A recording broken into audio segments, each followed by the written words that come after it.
एखादी परी भावे त्यांचे द्वारी श्वान याती तेथे राम नाम होईल श्रवण घडेल भोजन उच्चिष्टाचे कामारी बटीक सेवेचा सेवक दीनपणे रंक तेथे भले तेथे राम नाम होईल श्रवण घडेल भोजन उच्चिष्टाचे तुका म्हणे सर्व सुख त्या संगती घडेल पंगती संतांची तेथे राम नाम होईल श्रवण घडेल भोजन उच्चिष्टाचे विठोबा रखुमाई रखुमाई हरे विठोबा रखुमाई श्री नारायण पंढरनाथ भगवान की जय मावली ज्ञानेश्वर महाराज की जय जगद्गुरु तुकाराम महाराज की जय आद्य जगद्गुरु श्रीमंत शंकराचार्य भगवान की जय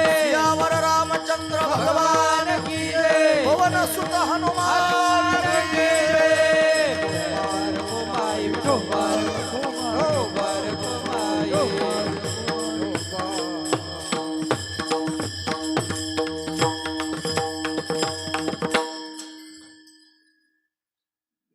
संत समागम एखादी परी व्हावे त्यांचे द्वारी श्वान याती तेथे रामनाम होईल श्रवण घडेल भोजन उच्चिष्टाचे. प्रस्तुत प्रसंगी कीर्तन रूपी सेवेकरिता निवडलेला अभंग जगद्गुरु जगतवंदनीय सर्वांच्या अंतकरणाचा अधिष्ठान असणारे माऊली तुकोबाराय यांचा 4 चरणांचा आणि संतांच्या सानिध्याचं महात्म्य वर्णन करून सांगणार अशा पद्धतीचा अभंग आहे. या अभंगामध्ये माऊली तुकोबाराय आपल्याला काय प्रतिपादन करून सांगतात तत्पूर्वी आपण एकदा संतांना नमन करूया.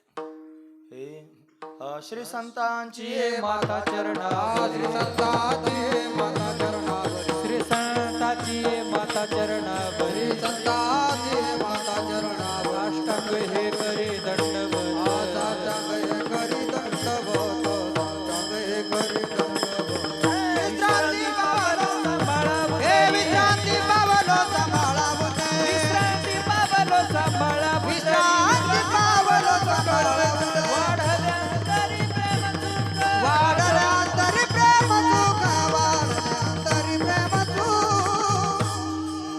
वचनाईका कमळापती वचनाईका कमळापती वचनाईका कमळापती वचनाईका कमळापती माझी रंकाची विनंती माझी रंकाची विनंती कर जोडितो गडे गाणी आपण असावे रंकाची विनंती रंकाची विनंती कर जोडितो गडे गाणी आपण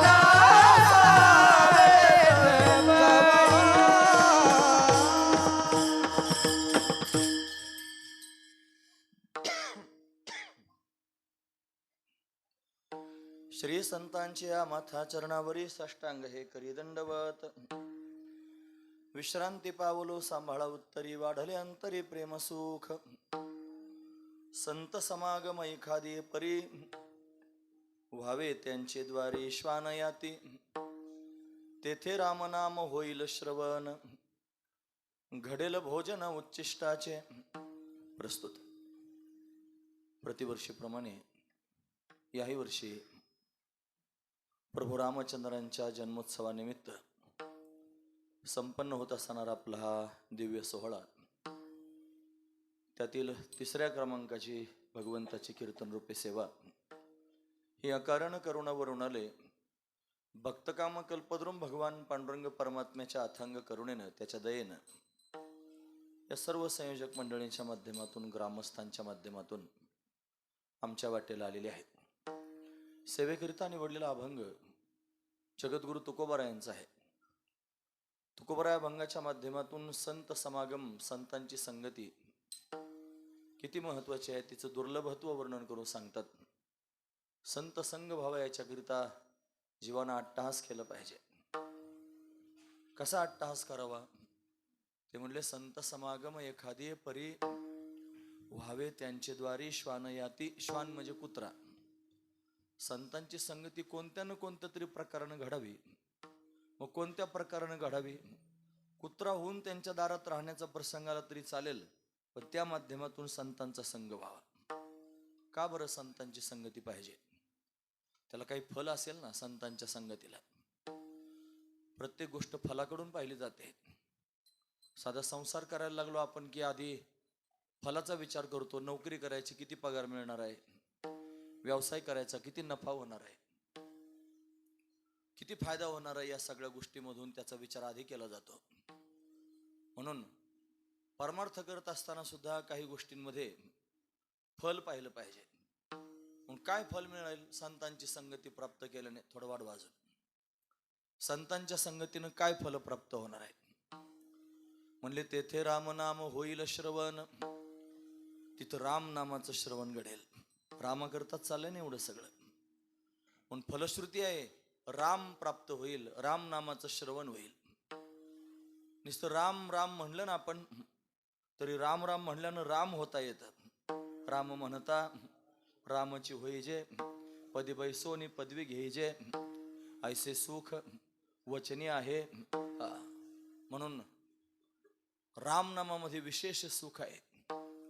ते रामनाम सहज श्रवण करायला मिळत नाही, ते संतांकडून श्रवण करायला मिळेल. म्हणून तेथे रामनाम होईल श्रवण, घडेल भोजन उच्चिष्टाचे. म्हणून ते रामनाम श्रवण करण्याकरिता संतांच्या संगतीत त्यांनी राहण्याची इच्छा आहे. कुत्रा होऊन राहायची वेळ आली तरी चालेल. अजून कोणत्याही मार्गाने होऊ देत. कोणत्या मार्गाने? कामारी, बटीक, सेवेचा सेवक, दीनपणे रंक तेथे भले. दीनपणानं रंक होऊन तिथं राहायची वेळ आली तरी पण चांगलं आहे. संतांचा संग घडेल. काय एवढा अट्टहास आहे संतांच्या संगतीत रामनाम श्रवण करायचं आणि त्यांचा संग प्राप्त करून घेण्याकरिता कोणत्याही स्थितीत त्या संगतीत जायचं. काय होईल ते म्हणतात, तुका म्हणे सर्व सुख त्या संगती. सर्व सुख शब्दाचा अर्थ होतो परमात्मा. तो परमात्मा त्यांच्या संगतीत राहतो. आणि म्हणून जर त्यांचा संग झाला तर अनायास त्यांच्यामुळे परमात्म्याची संगती घडेल. म्हणून तुका म्हणे सर्व सुख त्या संगती, घडेल पंगती संतांची. म्हणून संतांच्या पंगतीमध्ये आणि सर्व सुख नाम परमात्मा प्राप्त होईल. म्हणून परमात्मा प्राप्तीकरिता संतांच्या संगतीची गरज आहे आणि ती कोणत्याही रीतीनं प्राप्त करून घेण्याची तयारी आहे, असं तुकोबराय वर्णन करून सांगतायत. असा अभंगाचा सरळ अर्थ पाहण्याचा आपण प्रयत्न केला. विठोबा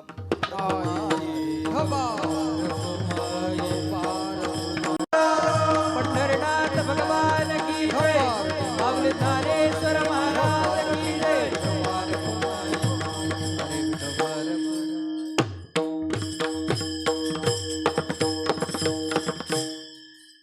हरी संत समागम एखादी परी व्हावे त्यांचे द्वारी श्वान याती. तेथे रामनाम होईल श्रवण, घडेल भोजन उच्चिष्टाचे. प्रस्तुत बऱ्याच वर्षांपासून आपला दिव्य असणारा सोहळा या ठिकाणी संपन्न होतो. बरेच कार्यक्रम असल्यामुळे मी सोहळा म्हणतोय, नाही तर सप्ताह म्हणत असतो आपण. सप्ताह म्हणजे सप्त म्हणजे 7 आणि आह म्हणजे दिवस. जो 7 दिवसांचा असतो तो सप्ताह असतो. त्याच्यापेक्षा जास्त दिवसांचा असेल तर सोहळा म्हणावा. असा असणारा सोहळा बऱ्याच वर्षांपासून संपन्न होतोय आणि बऱ्याच दिवसांपासून आम्हालाही सेवा करण्याचा हा योग आहे. काय बोलावं? रामाविषयी बोलावं. राम फार महत्वाचा आहे. रामाचं चिंतन महत्वाचं आहे. हे सगळं कशाकरता करायचं? रामनाम कानावर पडावं याच्याकरताच करायचं. हे सगळे संत एकत्र येतात आणि प्रभू रामचंद्रांचं चिंतन करतात आणि ते त्यांनी आपल्या मनाला भावतं. राम म्हणतात आणि रामपदापर्यंत जाता येतं आणि म्हणून रामनामाचा हा सोहळा या ठिकाणी संपन्न होतोय. आनंदाची गोष्ट आहे. तुमच्या या खुर्च्यांमुळं बऱ्याच वेळेला आम्ही नाराजी व्यक्त करतो. या पोरालाच रागवलं मी आता, ते आमच्या बरोबरच होतं येताना. कीर्तन त्यांनी श्रवण करण्याकरिता तर नाही, त्याच्या समोर त्यांनी आपण उंच आसनावर बसू नये असा नियम आहे. आणि म्हणून बसावं कोणी ज्याला बसताच येत नाही. आता तुम्हाला कीर्तनकार बसून कीर्तन करतात, असे काय कीर्तनकार पाहिले उभं राहून कीर्तन करता येत नाही म्हणून कीर्तन करणं बंद केलं. माझा देव कीर्तनात उभा राहतो, मी बसून कीर्तन करायचं करणार नाही म्हणले. म्हणून देवापेक्षा उंच आपलं आसन असू नये. आणि म्हणून काही नियम संप्रदायाचे, भगवंताच्या भक्तीचे पण आपण पाळले पाहिजेत. उद्यापासून ज्यांना मांडी घालून बसता येतं ना, काही त्रास नाही गुडघ्याला, मणक्याला, पाठीला, त्यांनी बिनधास्त खाली बसा. आणि ज्याला फार त्रास आहे, बसताच येत नाही, त्यानं खुर्चीत बसू शकता.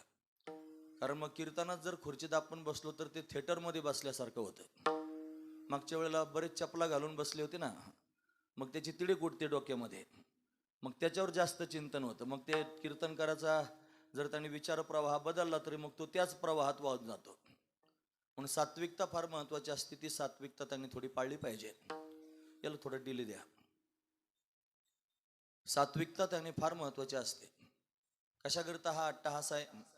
रामनामाच्या श्रवणाकरता. भगवंताची प्राप्ती व्हावी, भगवंताचं दर्शन व्हावं असा मनोदय घेऊन निघालेले जे आहेत की नाही, त्यांचं अंतकरण भगवंताच्या प्राप्तीकरिता तळमळत असतं. महाराज, संसारातले लोक आहेत ना, संसाराच्या प्राप्तीकरिता तळमळतात. उदाहरण सांगू का?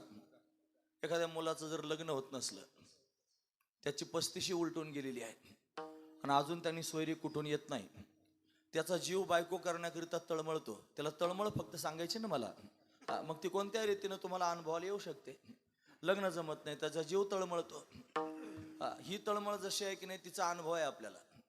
बायको करण्याकरिता जेवढं तळमळावं लागतं ना, तेवढं देवाच्या प्राप्तीकरिता तळमळावं लागत नाही. खरं सांगतो, देव फार थोड्या तळमळीनं प्राप्त होतो. फक्त देवाच्या प्राप्तीकरिता तळमळ असली पाहिजे. लोकांना देवाच्या प्राप्तीची साधनं त्यांनी करावीशी वाटतात, ते बहिरंगात अडकलेले आहेत. बाहेरून साधनं केल्यानं कुठे देव भेटत असतो का? वरतून फार मेकअप केला, गंध लावला, फार त्यांनी महाराज उपर से तो खूप बनी वक्ते बाबा म्हणायचे, अंदर की राम जानी.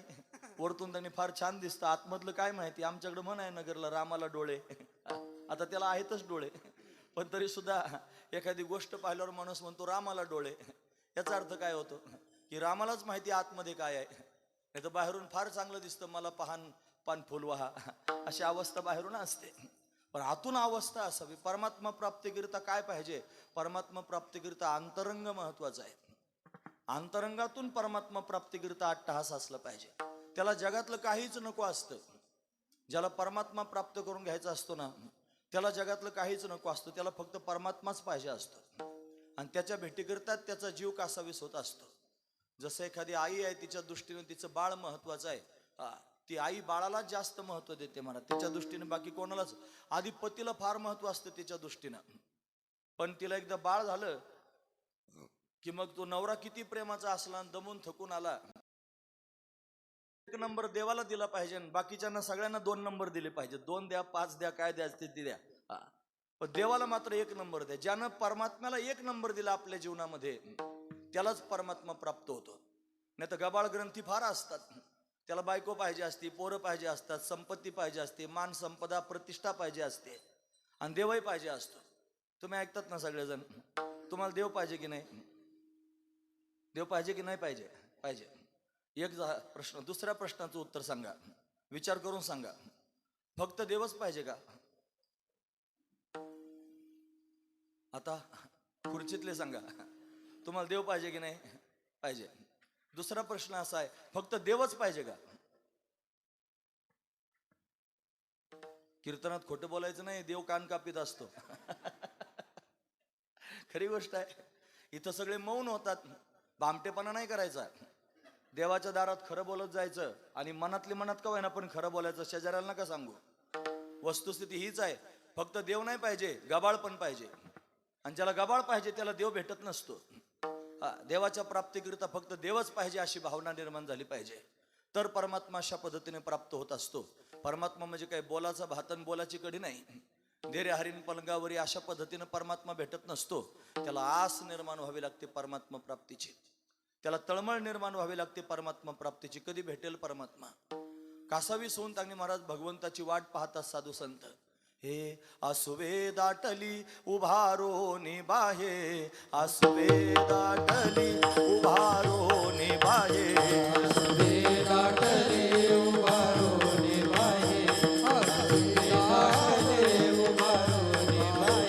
नामा वाट पाहे रात्रंदिन, नामा वाट पाहे रात्रंदिन, भेटसी के धावा माझी जीव लगा, भेटसी के धावा माझी जीव लगा,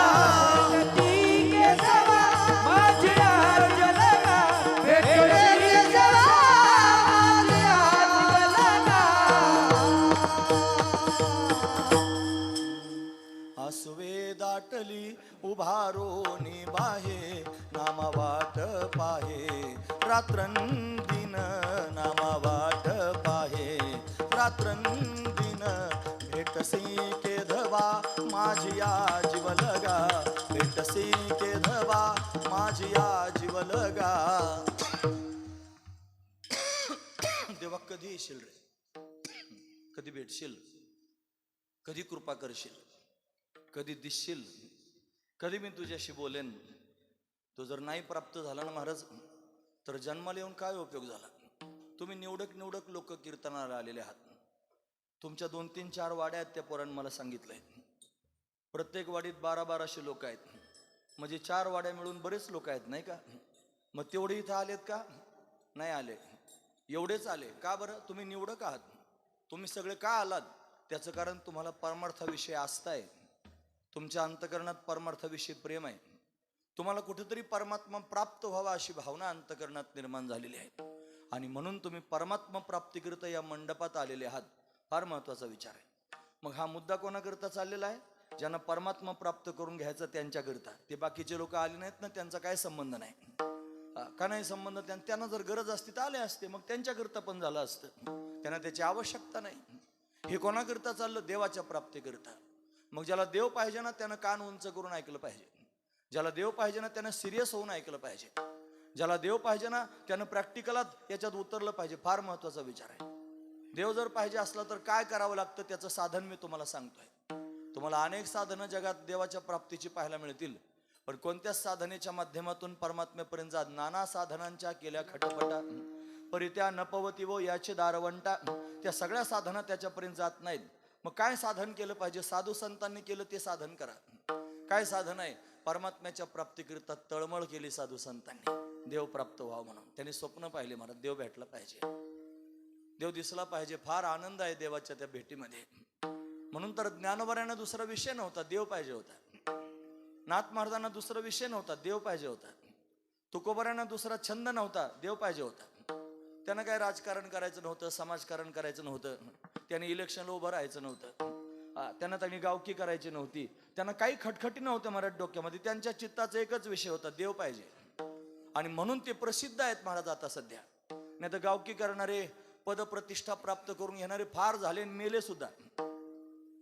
लोक थाटामाटात त्यांना जाळून पण येतात महाराज, फार गर्द्या होतात.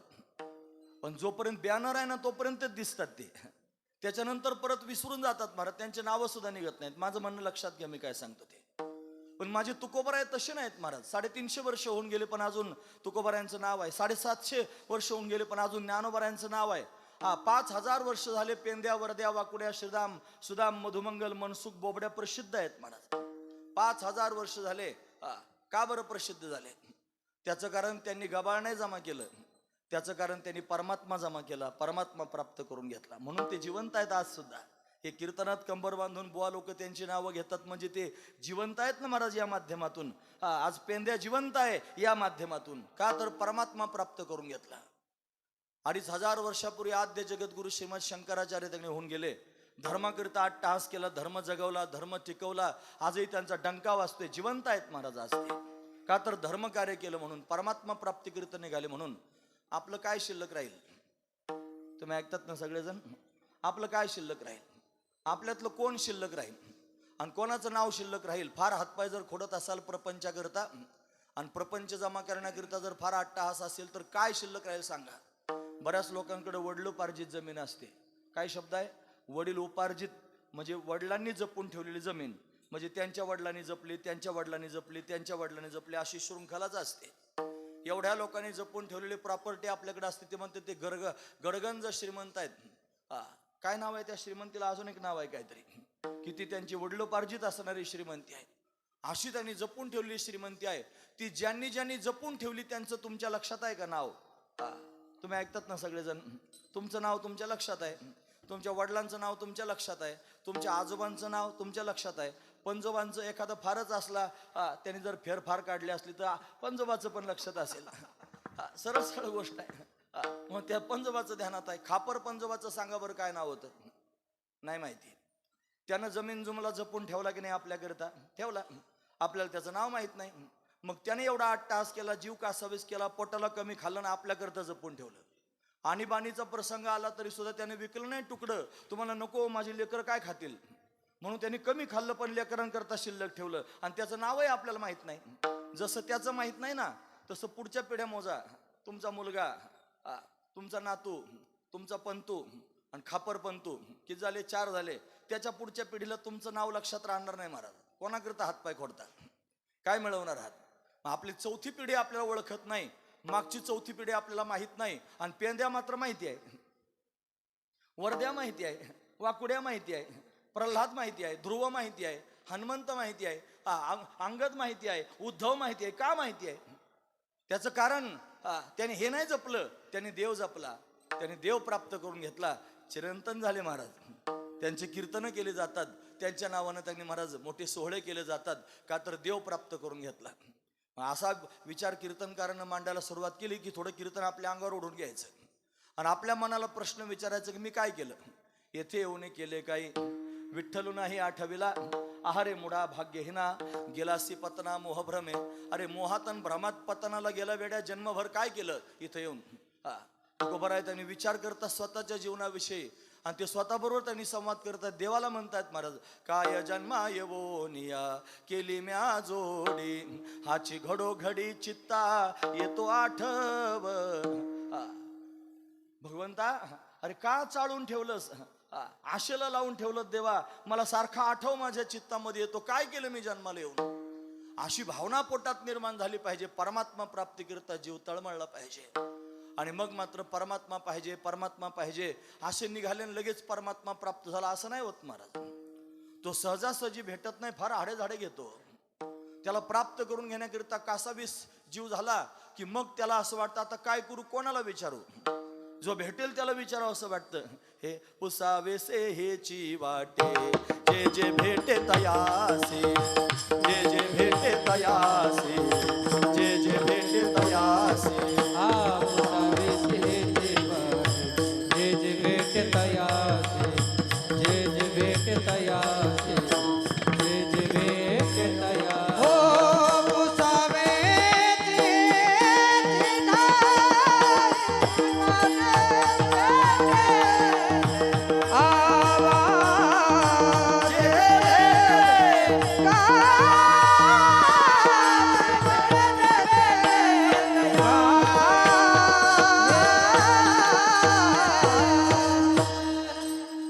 पुसावेची वाटे, जे जे भेटे तयासी. देव कृपा करील मज, काय लाज राखील. जो भेटेल त्याला विचारतो का हो, देव माझ्यावर कृपा करील का? देव माझी लाज राखील का हो? मी भगवंताच्या भजनाला लागलोय, रोज त्याच्या नावाचा गंध लावतोय, गळ्यात माळ घातलेली आहे, पंढरीची वारी करतोय, पारायणाला बसतोय, कथा कीर्तन श्रवण करतोय, अखंड त्याचं स्मरण करायचा प्रयत्न करतोय. माझ्यावर देव कृपा करील का नाही हो?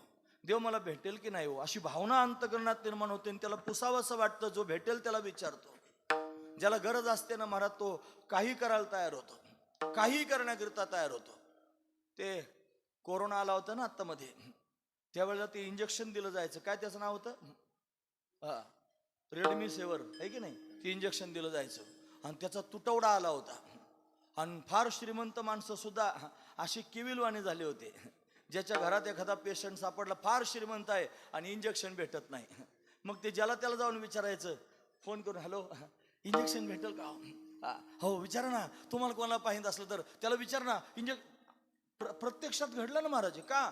जीव चालला होता डोळ्यासमोर, मरणार होता माणूस, त्याला त्या इंजेक्शनची गरज होती, म्हणून काकुळती येऊन विनंती करत होता, अहो भेटेल का इंजेक्शन, अहो काहीतरी करा ना, अहो श्रीमंत होता, फार कोट्याधीश होता, अब्जाधीश होता, आणि ते भेटत नव्हतं, काकुळती येत होता. जीवाकरता कसे काकुळती येतात लोक, एवढा काकुळती देवाकरता आला पाहिजे, देव भेटेल महाराज. फार महत्वाचा विचार आहे, एवढाच काकुळती देवाकरता आला पाहिजे, देव भेटेल ना. काकुळती आला पाहिजे, मग त्याला देव पाहिजे असतो, काही नको असतं, मग तो त्याला विचारत फिरतो. तू का म्हणे चिंता वाटे कोण भेटे सांगेसा. अरे चिंता वाटायला लागल्या, आता कोण भेटेल मला सांगणारा, देव कधी भेटेल, देव कसा कृपा करील, ही सगळी भावना पोटात निर्माण झाली. आणि मग मात्र त्यांनी म्हणत त्या देवाचा पत्ता सांगणारा सापडला पाहिजे. आता कोण मला तो पत्ता सापडून देईल, महत्वाची गोष्ट आहे. मग देवाचा पत्ता सांगणारा एकच आहे महाराज, वर्ग. त्या वर्गाचं नाव आहे संत. दुसरं कोणी पत्ता सांगणार नाही, त्यांच्याशिवाय देव प्राप्त व्हायचं नाही. संताविन प्राप्ती नाही, ऐसे वेद देते ग्वाही. संता वाचून परमात्मा प्राप्त व्हायचा नाही. ते संतच त्यांनी परमात्म्याची भेट घडून देतात. त्यांचे गोपाळ कृपा करी, त्यांनी जर कृपा केली तर परमात्म्याची कृपा होत असते. हा महत्वाचा विचार आहे. म्हणून संतांच्या त्या भगवंताच्या प्राप्तीकरिता, भगवंताच्या भेटीकरिता जर निघाले असाल तर भगवान भेटेल कसा, तो त्या संतांच्या माध्यमातून भेटेल, दुसऱ्या कोणत्या माध्यमातून भेटणार नाही. तुमचे मायबाप किती संपन्न असले तरी तुम्हाला देव प्राप्त करून देणार नाही. तुमचा सखा मित्र त्याने किती कोट्याधीश असेल तरी तो परमात्मा प्राप्त करून द्यायचा नाही. तुम्हाला किती मोठा मंत्री प्रेमाचा झाला असेल तरी तो परमात्मा प्राप्त करून द्यायचा नाही. मग परमात्म्याची जर प्राप्ती कोण करून देणार असेल तर परमात्म्याची प्राप्ती फक्त संत करून देऊ शकतात. म्हणून संत जीवनात आले पाहिजेत. सामान्य माणसाला संत कसे कळतील, ते त्या कळण्याच्या पलीकडचे आहेत म्हणा. संत ही तर एक अवस्था आहे, संत भूमिका आहे महाराज, संत पदवी नाही. संत ही अवस्था आहे, त्या अवस्थेला गेलेले ते महापुरुष आहेत. आणि ते त्यांनी महाराज संत भगवंताच्या कायमस्वरूपी सानिध्यात आहेत. देव त्यांच्या समोर गुलाम होऊन अशा पद्धतीने उभा आहे. देव त्यांच्या मागे पुढे कायमस्वरूपी फिरतो. त्या देवाला सुद्धा त्यांच्याकडे सुख प्राप्त होतं. म्हणून निर्गुण आकार झाला गुणवंत, घाली दंडवत पूजोनिया. त्यांची दंडवत करून पूजा करतो. तेथे माझा काय कोण तो विचार, वर्णावया पार महिमा त्यांचा. म्हणे संतांचे हे सुख झाले या देवा, म्हणून सेवा करी त्यांची. तेथे माझा काय कोण तो विचार, वर्णावया पार महिमा त्यांचा. देवाला संतांचा संग आवडतो, देवाला संतांची संगती प्रिय वाटते. मौली ज्ञानोबराय सांगतात, भगवान म्हणतो तया संगाचे निसुरवाडे, मज विदेहा ते देह धरणे घडे, किंबहुना आवडे निरुपम. कोण म्हणतो, देव म्हणतो तया संगाचे निसुरवाडे. त्या संतांच्या संगतीतलं जे सुख आहे, त्या संतांच्या संगतीचं सुख त्यांनी महाराज फार भगवंताला सुद्धा प्रिय वाटतं. म्हणून त्यांनी महाराज संतांची संगती असली पाहिजे. मज दास करी त्यांचा, संत दासांच्या दासांचा. मग होत का कल्पवरी सुखे गर्भवास हरी, नीच वृत्ती काम परिमुखी तुझे नाम. तुका म्हणे सेवे माझे संकल्प वेचावे. संतांचा संग फार महत्वाचा आहे. देवाला संतांची संगती आवडते हा विषय चालू आहे. देव सुद्धा त्यांनी महाराज त्याला काय आवडतं ते म्हणले, नावडे वैकुंठ शेषाचे शयन, वैष्णव सदन आवडले. देवाला त्यांनी वैकुंठ आवडत नाही, देवाला शेष शय्या आवडत नाही, देवाला संत संगती आवडते. म्हणून या सुखा कारणे देव वेडावला, वैकुंठ सोडवणी संत सदनी राहिला. देवाला संतांचा संग, तया संगाचे निसुरवाडे. देव म्हणतो मज विदेहा ते देह धरणे घडे. मी विदेही आहे पण तरी सुद्धा मला देह धारण करावा असा वाटतो. किंबहुना आवडे निरुपम. देवाला संतांची संगती आवडते. मग काय करतो देव, दोवरे दोन्ही भुजा आलो घेऊनी, आलिंगावया लागोनी तयाचे अंग. दोन हात ऑलरेडी आहेतच, त्याच्यावर अजून दोन हात त्यांनी चतुर्भुज होतो आणि भक्तांना आलिंगन देण्याकरिता येतो. एवढा देवाला भक्तांचा संतांचा छंद लागलेला आहे. म्हणून संत सामान्य नाहीत, हे संत त्यांनी महाराज देवाचे पण देव आहेत. हा महत्वाचा विचार आहे. मग देव त्यांच्या संगतीमध्ये राहतो. मग तुम्हाला जर देव प्राप्त करून घ्यायचा असेल तर देवाकडे त्यांनी जाण्यापेक्षा तुम्ही संतांच्या दिशेने गेलं पाहिजे. जर तुमच्या जीवनामध्ये संतांची संगती झाली, तुम्हाला वेगळा देव पाहायला जायची गरज पडणार नाही महाराज. देवाची आपोआपच आठवण होईल. म्हणून साधू संत त्यांनी महाराज भगवंताकडे विनंती करतात, अखंड जया तुझी प्रीती, अखंड जया तुझी प्रीती, मज दे तयाची संगती, मज दे तयाची संगती, हा मग मी कमळापती, मग मी कमळापती, तुझ बाणानी कंटाळा, तुझ बाणानी कंटाळा, पडून राहीन तये ठाई, पडून राहीन तये ठाई, त्यांच्या पायाजवळ पडून राहीन, न मागे न करे काही, तुझी आनगा विठोबा. म्हणून संतांची संगती त्यांनी का प्राप्त करून घ्यायचे, तर ते समर्थ आहेत, ते परमात्म्याची प्राप्ती करून देऊ शकतात, त्यांच्याच मुळे परमात्मा प्राप्त होऊ शकतो. हा महत्वाचा विचार आहे. म्हणून संत काय आहेत, साधू आणि संत असे शब्द लोक ऐकत असतात. साधू शब्दाचा अर्थ सांगतो, ज्यानं परमात्म तत्व साध्य करून घेतलेलं आहे त्याला म्हणतात साधू, आणि परमात्म तत्व स्वतः साध्य करून जगाला ते प्राप्त करून देण्याकरिता अट्टहास करतो त्याला म्हणतात संत. साधू म्हणजे ज्यानं साध्य केलेलं आहे तो साधू, आणि जगाला साध्य करून देण्याकरिता अट्टहास करतो त्याचं नाव आहे संत. म्हणून असे संत जगाला परमात्मा प्राप्त करून देण्याकरिता अट्टहास करत असतात, पण ते सहजासहजी भेटत नाहीत. ते सहजासहजी बहु अवघड आहे संत भेटी, बहु अवघड आहे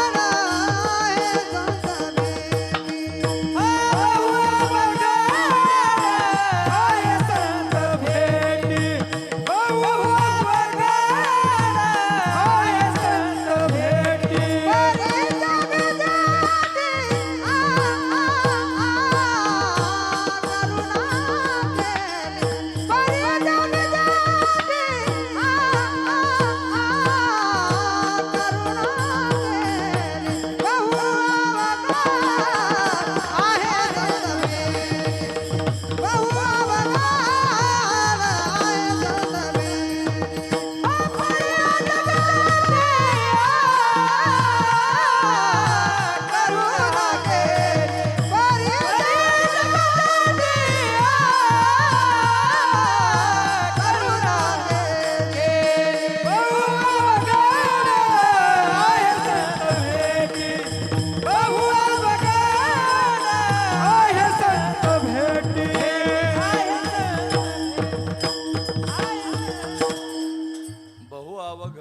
संत भेटी, परिजग जेठी करुणा केली. फार अवघड आहे महाराज संतांचे भेट होणं. 3 गोष्टी दुर्लभ आहेत भगवंताच्या अनुग्रहानं प्राप्त होणाऱ्या. श्रीमदाद्य जगद्गुरु शंकराचार्य म्हणतात, हे दुर्लभम त्रयमेव तत् देवानुग्रह हेतुकम मनुष्यत्वम मोक्षत्वम महापुरुष संश्रय. माणसाचं शरीर प्राप्त होणं दुर्लभ आहे. त्या माणसाच्या शरीरात आल्यानंतर परमात्मा प्राप्त करून घेण्याची इच्छा निर्माण होणं दुर्लभ आहे. सगळ्यांनाच देव प्राप्त व्हावा असं वाटत नाही महाराज. तुम्हाला कशावरून विचारा आपल्या आपल्या मनाला की खरंच देव प्राप्त करून घ्यावा असं वाटतो का? एखादा असतो दुर्मिळ आहे महाराज तो, की ज्याचा जीव देवाकरता तळमळतो. नाही तर किती लोकांना वाटतं देवानं आपल्या घरी यावं, देवानं आपल्याला भेटावं. ती शबरी मघा कीर्तनात मी सांगून आलो 1 मिनिटात. 7 वर्षाच्या वयापासून 80 वर्षाच्या वयापर्यंत देवाची वाट पाहत होते. सगळे लोक तिला वेडीच म्हणत होते. दीन राणीची वेडी शबरी, तिला वेडी त्यांनी शब्द वापरला. अशी वेडी म्हणवली जात होती. का तर सकाळी जागं व्हायचं, स्वतःचं सगळं आवरायचं, पर्णकुटीपासून 4 दिशेला जे रस्ते जातात ना ते सगळे रस्ते झाडून घ्यायचे, त्याच्यावर सडा समार्जन करायचं, त्याच्यावर फुलं अंथरायचे 4ही बाजूला, आणि मग त्याच्यावर जर कोणी चालायला लागलं ना त्या फुलावरून भांडण करायचं त्याच्याबरोबर दणकून. का बरं भांडायचं? लाज वाटत नाही? राम येणार आहे माझा, रामाकरता फुलं अंथरलेले आहेत, त्याच्यावर पाय देतो. रस्त्यानं सुद्धा चालू देत नव्हती लोकांना. का तर राम येणार आहे म्हणून. आणि राम रोज सकाळपासून संध्याकाळपर्यंत वाट पाहायची. तिच्या गुरुनं सांगितलं होतं राम येणार आहे, पण किती वाजता येणार आहे, दिवसा येणार का रात्री येणार हे सांगितलं नव्हतं. कधी येणार, कोणत्या तारखेला हे सांगितलं नव्हतं. फक्त येणार एवढंच सांगितलं होतं. तिला वाटलं दिवसभर वाट पाहिली आणि संध्याकाळी जर मी झोपले आणि राम जर संध्याकाळी आला मग काय करायचं? मी झोपी गेल्यानंतर राम आला आणि निघून गेला मग काय करायचं? म्हणून त्यांनी रामाच्या दर्शनाकरिता, रामाच्या भेटीकरिता झोपायचं नाही, जागच राहायचं. 80 वर्षाच्या वयापर्यंत जागीच होती म्हणतात. रात्रभर पण जागीन, दिवसभर पण जागी. कशाच्या प्राप्ती करता? रामाच्या प्राप्ती करता. हा म्हणजे तिला किती आस लागली असेल रामाच्या भेटीची, तिचं सगळं चित्त रामाकडे लागलं. माझा राम भेटला पाहिजे, माझा राम भेटला पाहिजे. हा रामाकरिता जीव तळमळत होता 80 वर्षाच्या वयापर्यंत. 7 वर्षाच्या वयापासून 80 वर्षाच्या वयापर्यंत रामाची एवढी वाट पाहिली आणि तेव्हा राम आला महाराज. आता तिचा परमार्थ एका पारड्यात घालायचा आणि आपण त्यांनी एवढे आहोत ना, आपल्या एका पारड्यात घालायचा. लावा तराजू, काय होईल? तेवढी वाट आपण कधी रामाची पाहिली का? कधी आपल्या मनात वाटलं का राम दिसावा, तो पितांबरधारी राम अशा पद्धतीने यावा, हातात धनुष्य घेतलेला राम यावा? असा त्यांनी राम पाहण्याची कोणाला तळमळ निर्माण झाली? आपलं कुठं महाराज? तिचा परमार्थ समुद्रासारखा आणि तिच्या समोर आपला परमार्थ म्हणजे खसखशीच्या दाण्यासारखा. आमचे बाबा म्हणतात दर्या में खसखस. दर्या म्हणजे समुद्रन, त्यांचा परमार्थ समुद्रासारखा ना आपलं खसखशीच्या दाण्यासारखा. तरी आपण मस्त आहोत. आपल्याला जेवणं बिवणं चांगले जातात, आपल्या ढेऱ्या बिऱ्या चांगल्या वाढलेल्या आहेत, मस्तपैकी त्यांनी आपल्याला झोपा लागतात, आपल्याला करमतं, आपण गप्पा मारतो. नुसते गप्पावर थांबत नाही, लोकांचे खलबत्ती कुटतो बसल्या बसल्या. याच्या काड्या कर, त्याच्या उचापती कर, अशी झंझट करता करता अख्खा जन्म आपण घालवतो, तरी आपण हरिभक्तीपरायण असतो. हा खरंच ना? अरे घरी खरं सांगतो, लोक घरी झोपतील याच्यात काय न बोलाय. हे कीर्तन कोणा करता? देवा करता. कीर्तनाची मर्यादा किती? 2 तासाची. अहो त्या 2 तासात लोक झोपतात. घरी झोपतील याच्यात काय न बोलाय महाराज. 2 तासाचं कीर्तन असतं त्याच्यात सुद्धा लोक झोपतात. म्हणजे किती आस आहे आपल्याला देवाच्या प्राप्तीची. बघा ना काय त्यांनी तळमळ आहे. तळमळच नाही आपल्या पोटात, म्हणून त्यांनी महाराज ज्याला तळमळ लागली ना तो विचार करतो कोण मला सांगणारा त्यांनी भेटेल. मग ते संत आहेत महाराज की ज्यांना देव प्राप्त झालेला आहे आणि देव प्राप्त होऊन त्यांनी जगाला देव प्राप्त करून देण्याकरिता निघालेले आहेत. मग त्यांच्या शोधात त्यांनी अशा पद्धतीने निघतो. त्यांची संगती फार दुर्मिळ आहे महाराज. देवासारख्याला त्यांची संगती अशा पद्धतीने प्रिय वाटते. म्हणून ते संत जीवनामध्ये आले पाहिजेत. मग तुमचं कामच झालं महाराज. मग तुम्हाला देवाला वेगळं शोधायला जायची गरज पडणार नाही. देव प्राप्त करून घेण्याकरिता तुम्हाला वेगळा अट्टहास करण्याची गरज पडणार नाही. ते म्हणले देव वसे चित्ती त्यांची घडावी संगती, ऐसे आवडते मना देवा पूर्वावी वासना. ज्याच्या चित्तात देव राहतो त्याची संगती मला झाली पाहिजे. त्याची संगती जर झाली तर मला वेगळा त्याने देव आठवण्याची गरज पडणार नाही. पहाटेच उठून कीर्तनाला जावं लागतं, कधी कधी फार लवकर जागावं होतं 4 वाजताच. मग सगळं आवरायचं आणि गाडीत बसून पुढच्या प्रवासाला निघायचं काल्याच्या कीर्तनाला जायला. पण 4 वाजता जाग आली पाहिजे ना. मग आता सुविधा आल्या, गजर लावलं की जाग व्हायचं मोबाईलमध्ये. पण ज्या वेळेला जाग करण्याकरिता सुविधा नव्हती ना, तेव्हा आईला सांगावं लागायचं, आई मला 4 वाजताच जाग कर बर का. तुम्ही ऐकतात ना सगळेजण. मग आई मला जाग करीत होती 4 वाजता. का बरं आईनं मला 4 वाजता जाग केलं? कसं काय तिला जाग करता आलं? तुम्हाला नाही कळालं का? त्याच्याकरिता तिला 4 वाजता जाग राहावं लागलं. महत्वाची गोष्ट, माझी आई 4 वाजता त्यांनी जागी होते आणि म्हणून ती मला 4 वाजता जागी करू शकते. जे जागे आहेत तेच जागे करू शकतात. झोपलेले कसे काय जागे करतील? मग देव पाहिजे ना. मग तेच देव प्राप्त करून देऊ शकतात ज्यांना देव प्राप्त झालेला आहे. तेच देवाची संगती प्राप्त करून देऊ शकतात ज्यांना देवाची संगती झालेली आहे. मग देवाची संगती ज्यांना झालेली आहे ते शोधले पाहिजेत आणि येणं केनं प्रकारानं त्यांच्या संगतीत गेलं पाहिजे. काही करून त्यांच्या संगतीत गेलं पाहिजे. कोणाकरता चाललंय? ज्याला देव पाहिजे त्याच्याकरता. बाकीच्याने टेन्शन घेऊ नका, अजिबात लोड घेऊ नका महाराज. हे कोणाकरता चाललंय? ज्याला देव पाहिजे त्याच्याकरता चाललंय. ज्याला खरंच देव पाहिजे, ज्याला तळमळ लागलेलं आहे, ज्याचं चित्त त्याने महाराज द्रवीभूत झालेलं आहे, ज्याचा जीव कासावीस होतोय, देव का भेटत नाही, मग त्यानं काय केलं पाहिजे? त्यानं संतांच्या संगतीत गेलं पाहिजे. कसं जायचं त्यांच्या संगतीत? काय केलं म्हणजे संतांच्या संगतीमध्ये त्यांनी जाता येईल? कोणत्या उपायानं संतांच्या संगतीत गेलं पाहिजे? अरे कोणत्याही माध्यमातून जा, काही त्यांनी माध्यम कर आणि संतांच्या संगतीत जा. अरे काही करायचं म्हणजे नेमकं काय करायचं? अरे त्यांच्या दारातला कुत्रा व्हायची वेळ आली तरी चालेल, पण त्यांच्या संगतीत जा. पण तुकोबर आहे त्यांनी महाराज भाव अंतकरणात प्रगट करून देवाच्या प्राप्तीकरिता तळमळलेले आहेत. आणि मग ते कशानं देव प्राप्त होईल? म्हणे संतांच्या माध्यमातून प्राप्त होईल. मग कसा प्राप्त होईल? त्यांच्या संगतीत गेल्यानं प्राप्त होईल. त्यांचा संघ कसा प्राप्त करून घेऊ? ते म्हणे कुत्रा व्हायची वारी आली तरी चालेल, संतांचा संघ प्राप्त करून घे. संता समागम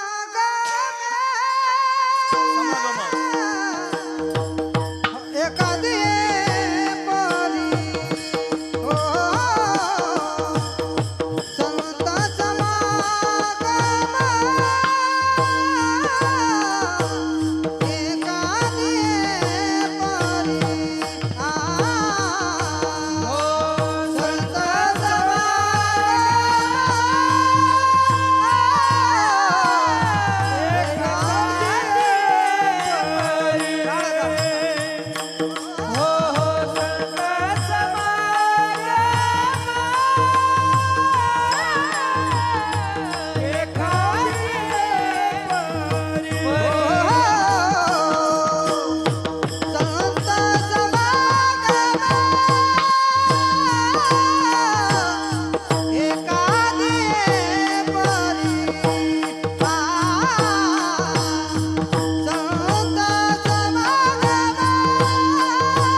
छान, फार इमानदारीने चाललंय. खरंच खरंच ना. म्हणलं जातं मोले घातले रडाया नाही आसू आणि माया. तुमचं इमानदारीने आहे. धन्यवाद. आम्हाला रोजच हिंडावं लागतं ना महाराज. बऱ्याच वेळा म्हणणारे सापडतात, पण ते असे श्राद्धाला गेल्यासारखे असतात. म्हणजे आज आमच्याकडे पाहतात ते असं, त्यांची ती अवस्थाच तशी असते. वर सुद्धा पाहत नाहीत ते. आपण जर त्यांच्याकडे पाहिलं ते दुसरीकडे पाहतात. त्यांना वाटतं जर बुवा चिकटला मग काय करायचं का बाबा, मला स्वतःला चिकटायला टाइम नाही, तुला कुठे चिकटत बसू, अशी अवस्था झाली. काय करतो. खरंच मनापासून करावं. ऐकतील नाही ऐकतील यांचं काय, हे कोणाचं ऐकतात आणि ऐकत नाहीत मला. कोणाला चांगलं म्हणतात वाईट म्हणतात. देव चांगलं म्हणलं पाहिजे. तुमचं गाणं जर राम ऐकत असेल ना, राम सुद्धा प्रसन्न होत असेल. रामाकरता गा महाराज, फार महत्वाची गोष्ट. रामाकरता गा, राम प्रसन्न होतो. बाकीच्यांसमोर जर गायलं तर काय उपयोग होत नाही महाराज. विसरून जातात हे सगळे लोक. राम नाही विसरत महाराज, राम ऐकतच राहतो. रामाला फार प्रिय वाटतं महाराज ते. छान. संत समागम एखादी परी. संत, मला तोंड चोपडेपणा करता येत नाही. तो लोचटपणा करायचा माझा धंदा नाही. मला खरंच आवडलं बाबा खुश हो गया बस. बाकीचे काही झंझट नाही महाराज. मला आवडलं, चांगलं वाटलं ना महाराज, झंझट नाही घालायची. म्हणून खरंच भगवंताचं चिंतन केलं पाहिजे, मनापासून केलं पाहिजे. कीर्तनकारानं कीर्तन मनापासून केलं, टंगळ मंगळ नाही केली पाहिजे. मग लोकांपुढे ह्या करायचं, दात काढायला लावायचे, स्वतः हसायचं आणि लोकाला हसवायचं. लोकांनी पण हसायचं आणि घरी जायचं. त्याच्याकरता कीर्तन असतं काय? काय घ्यायचं, काय पदरात पाडून घेणार आहात तुम्ही? तुम्हाला जर हसायचं मग सोशल मीडिया काय मातीत गेला का? हातात मोबाईल घ्यायचं आणि 24 तास बसायचं महाराज. नुसती हास्य जत्राच आहे तिकडं सगळीकडे. तुम्ही ऐकत राहायचं. मग भरपूर त्याने महाराज, चला हवा येऊ द्या. किती त्याने हसण्यासारखे. कीर्तन काय हसवाय करता थोडंच असतं. कीर्तन विनोदाचं माध्यम नाही, कीर्तन परमात्म्याच्या प्राप्तीचं साधन आहे. जो देवाच्या प्राप्तीकरता निघाला असेल आणि जर माझं खरंच शांत चित्तानं ऐकत असेल, त्याला माझं बोलणं अमृतासारखं वाटत असेल. आणि ज्याला त्यांनी महाराज देवाशी काय घेणं देणं, त्याला काय महाराज येडीला सासरण माहेर सारखंच. त्याला असं म्हणलं तरी सारखं, तसं म्हणलं तरी सारखंच. अशा जातीचे लोक असतात काही काही. त्यांना काहीच समजत नाही महाराज. लक्षपूर्वक ऐका.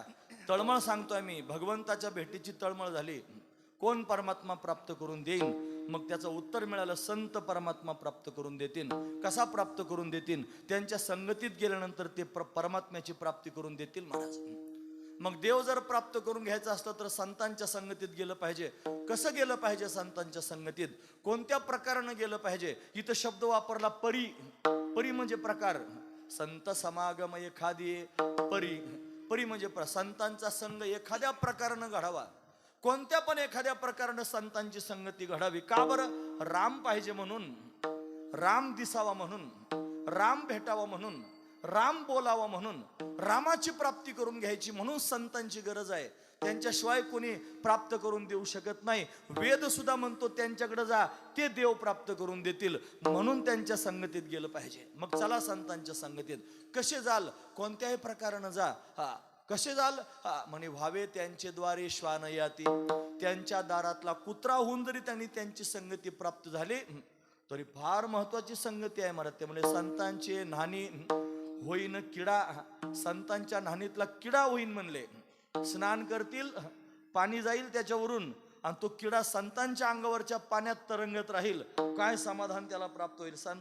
संतांचे घरीचा दासमी कामारी दारी परवरी लोळत असे. चरणीचे रज लागती अंगास, तिने बेताळी सौधळती.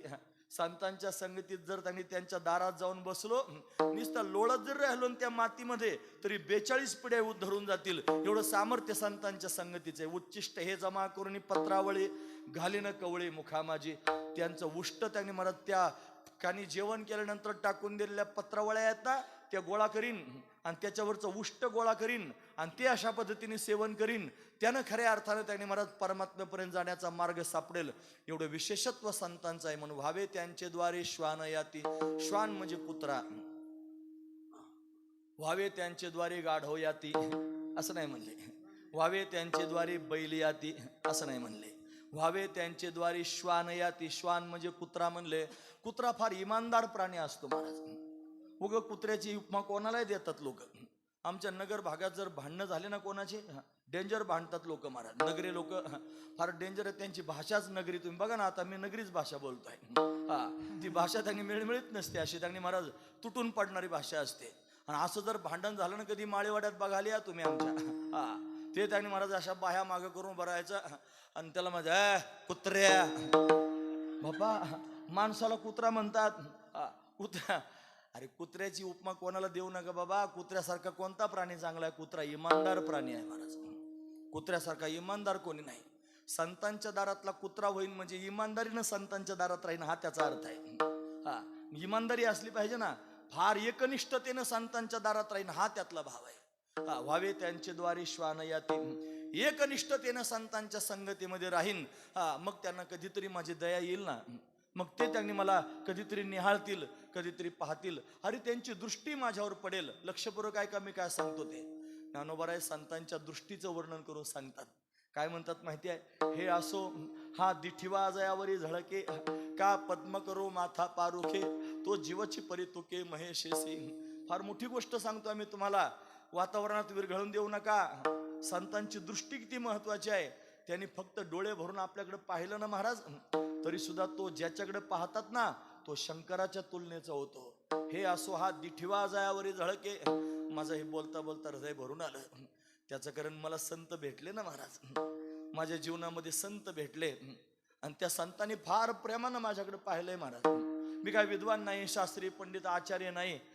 मी सामान्य माणूस आहे, तुमच्यापेक्षा सामान्य आहे. आणि तरी पण तुमच्या समोर उभं राहून कीर्तन करतो कंबर बांधून. याचं कारण त्यांनी फार प्रेमानं माझ्याकडे पाहिलंय, फार प्रेमानं मला जवळ घेतलंय. असे त्यांनी भेटले महाराज. जेवायला बसले ना, एक फुलका त्यांनी महाराज जास्त घ्यायचा ताटामध्ये. आणि मग जेवण त्यांनी होत आल्यावर म्हणायचं, मला जरा जास्तच झालं बाळा, घेतोस का थोडं हे. मग त्यांच्या ताटातली ती पोळी आणि माझ्या ताटात टाकायची. आणि कशाकरिता टाकायची? याला प्रसाद प्राप्त झाला पाहिजे, याचं कल्याण झालं पाहिजे. अशी भावना अंतकरणात आहे ना महाराज. त्यांचं ते उष्ट सुद्धा त्यांनी महाराज फार महत्वाचं आहे. त्याच्यातून शक्ती संक्रमण होतं. त्यांच्या भोवती एक वलय निर्माण झालेला आहे. त्या वलयात मनुष्य गेला की ते त्यांच्यासारखी करून घेतात. त्यांचा स्वभाव आहे. महाराज म्हणतात, आपण सारखे करीती तात्काळ, नाही काळ वेळ तया लागी. त्यांच्यासारखं करून घेतात. म्हणून त्यांचा संग का करायचा? त्यांच्या वलयात जाता यावं.